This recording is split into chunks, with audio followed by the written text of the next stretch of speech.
আলাইকুম। স্নো পড়তেছে, এর মধ্যে আমি বাইরে বেরিয়েছি।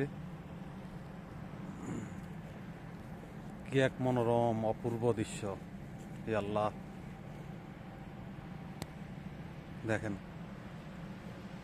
যতগুলো স্টারের মতো দেখতেছেন সবগুলো স্নো পড়তেছে।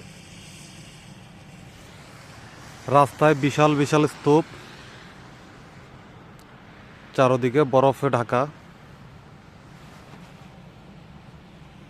ভালোই লাগে স্নোগুলো যখন পরে।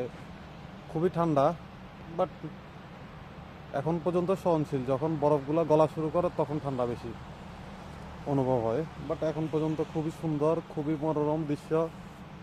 আসলে যে দৃশ্য দেখার জন্য আমরা ইউরোপ আসি, শুধুমাত্র এই দৃশ্যটা দেখার জন্য। এই কখন স্নো পড়বে, কখন আমরা এই জিনিসগুলো দেখব।